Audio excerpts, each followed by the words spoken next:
Hi, everyone. I just wanted to talk about this concept called babysitting, what I like to call babysitting when working with ceramics.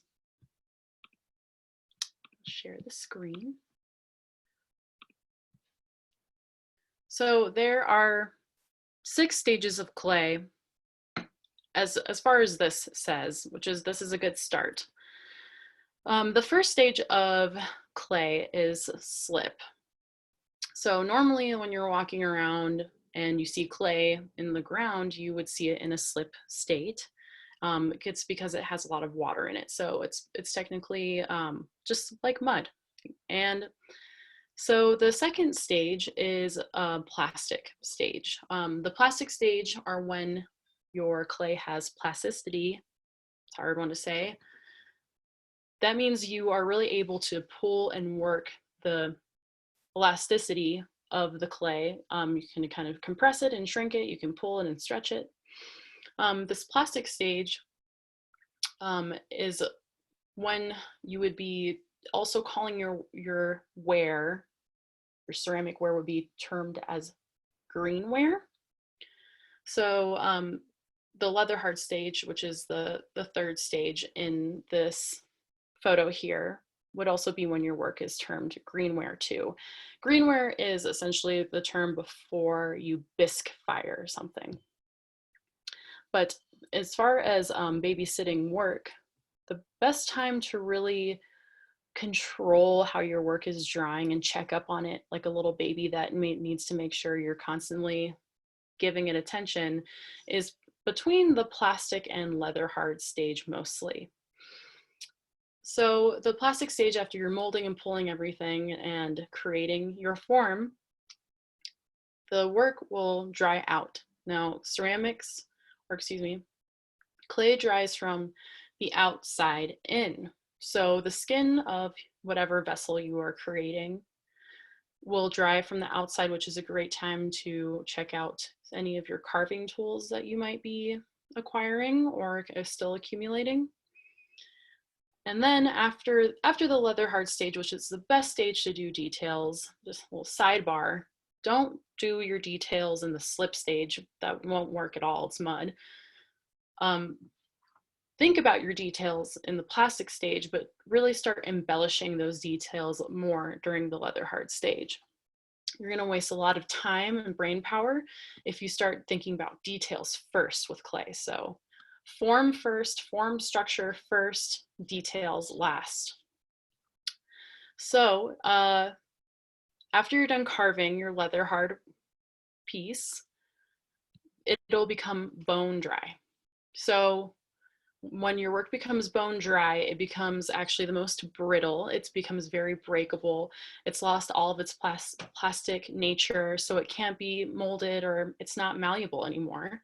So in the bone dry stage, you actually want to be really careful about things like picking work up from handles, picking work up from little details. Always pick your work up from the bottom to avoid breakage in the bone dry stage.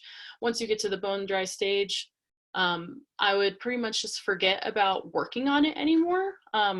You can, if your work is bone dry and you wanted to do some detailing on it and you're super desperate to do it, you can spend another week or two adding moisture to that piece of clay and making it become quite plastic again.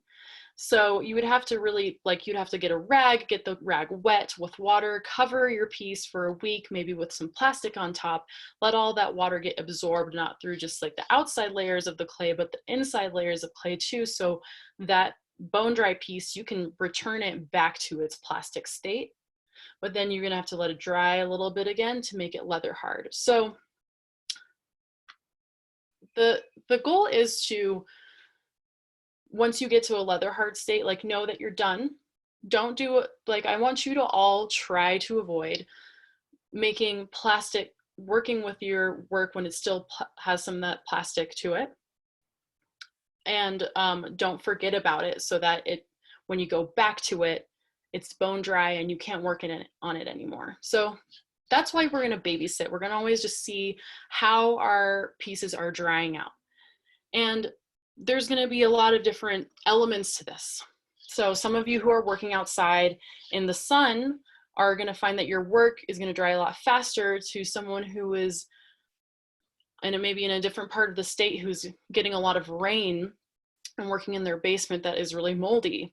So that's something that only you can, by being the babysitter of the clay, really pay attention to and really get in tune with that, so that you don't end up wasting your time creating something and that not being able to do the little details because it became bone dry.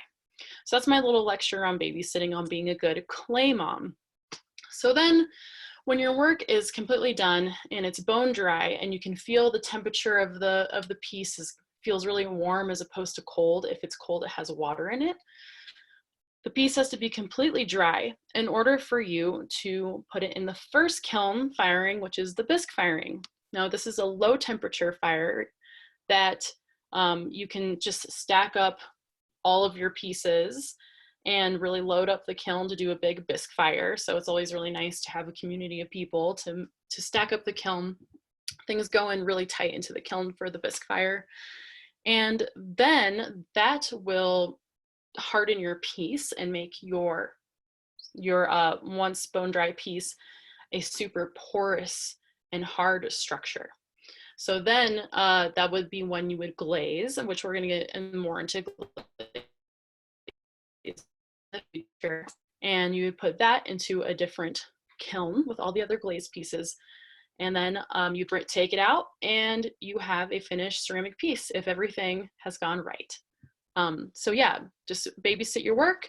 Be aware of the temperature in your room. Always, just babysit by splashing water on it, wrapping plastic a little bit tighter, things like that. And the more aware you are, the more fun you will have. All right, thanks.